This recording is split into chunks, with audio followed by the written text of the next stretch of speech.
Welcome. You're here. This is your interpersonal houses, how you connect with the rest of the world. This will be for the month of May. I realized just the second that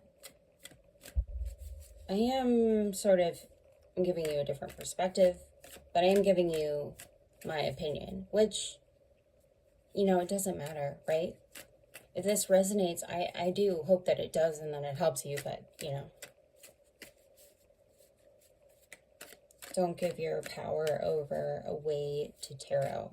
You have total control of everything that's going on in your life, except for the things you can't control, you know what I mean?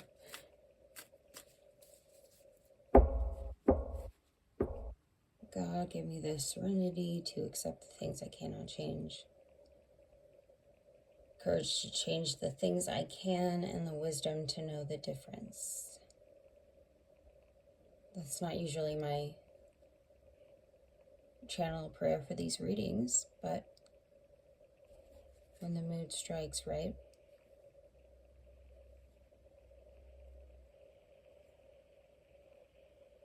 Being quiet today, you guys are shy. If you would like to give me your consent to do this reading and maybe try to project your own energy and see if it, if it catches, if it picks up.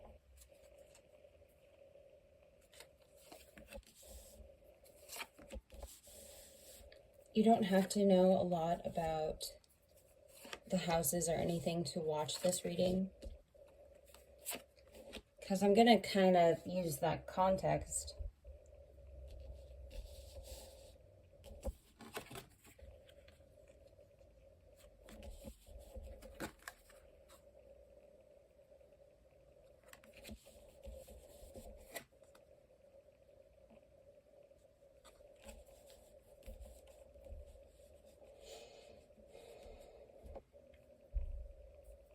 So, I was formulating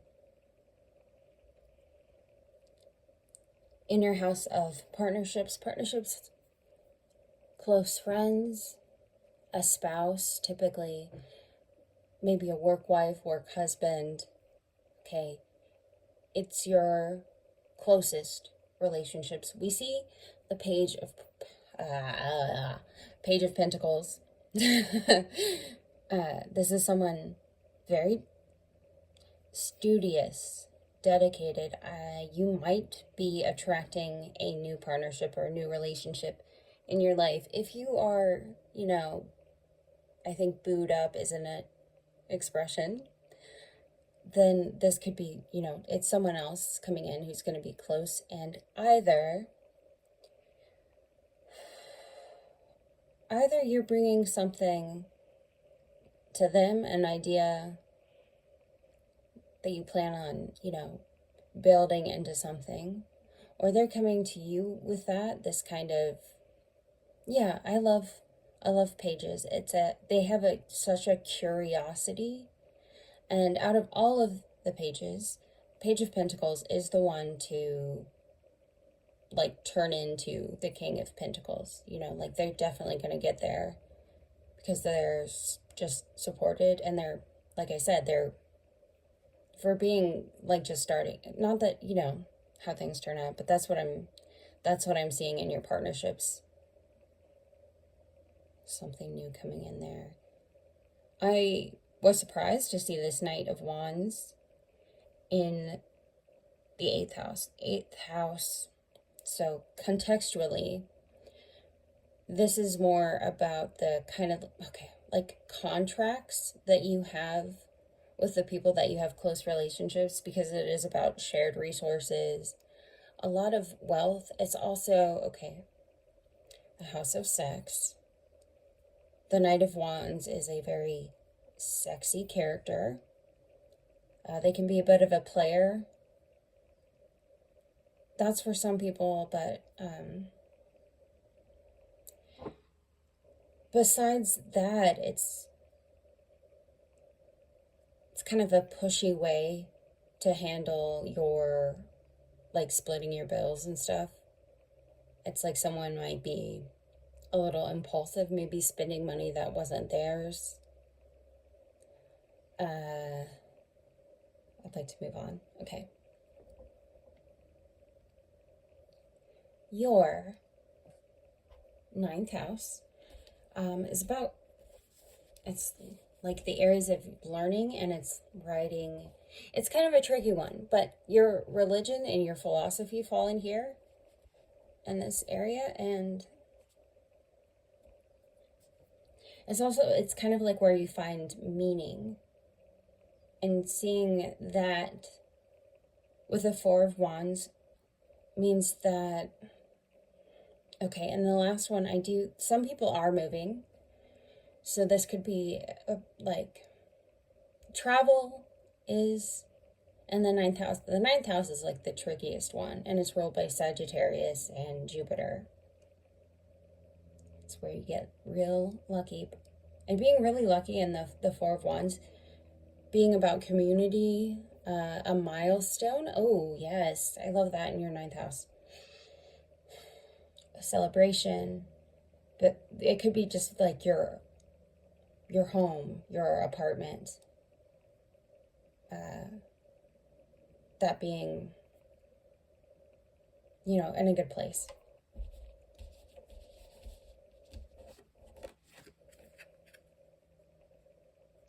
Okay. Check out the major arcanas. Pretty cool. I love them.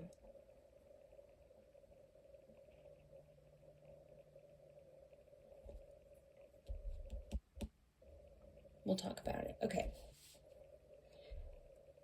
10th house.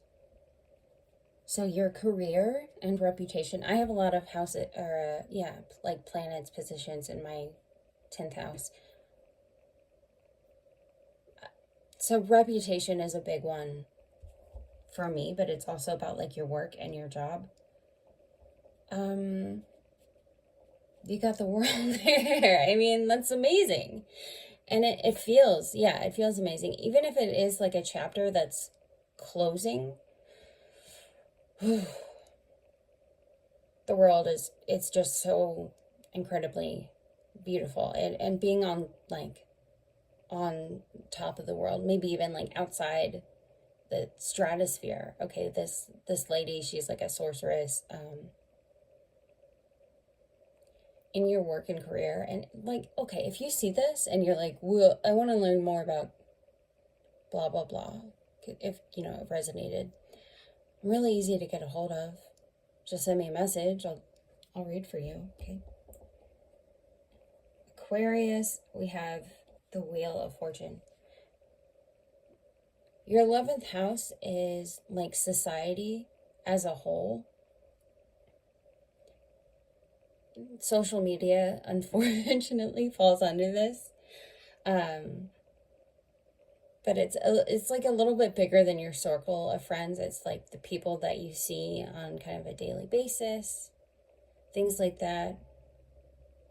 I think you will notice a lot of things changing, a lot of people expanding around you, which means that you can do it too, okay? The Wheel of Fortune, we have, again, it's about luck. If you believe in luck, if fate, that's what it's associated with. It is ruled by Jupiter, and that's why I got this like expansion. Maybe your network, you know what I mean, is like expanding. We see your reputation blowing up with the world. I think, yeah. Okay. I see your world very much getting bigger. Now, your 12th house is something that you maybe wouldn't even notice or realize. It wouldn't be apparent to you because it's associated with your subconscious. I don't know if you have like dreams and things like that. We have the 8 of Swords. Might be a little bit trapped in here.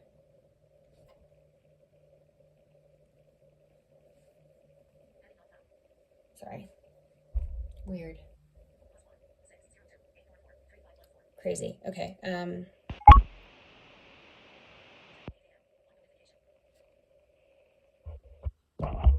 Oh, it's so weird. Okay, I think we're good. Crazy. I'm sorry, you guys. But right, like I was saying, the Eight of Swords and your subconscious. This is what you know, like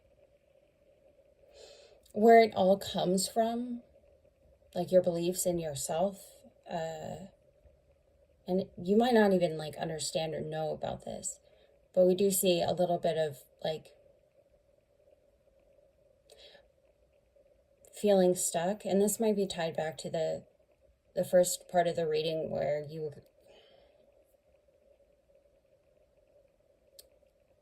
had like a hiccup. Okay, I'll put it like that, and you can go and watch the video.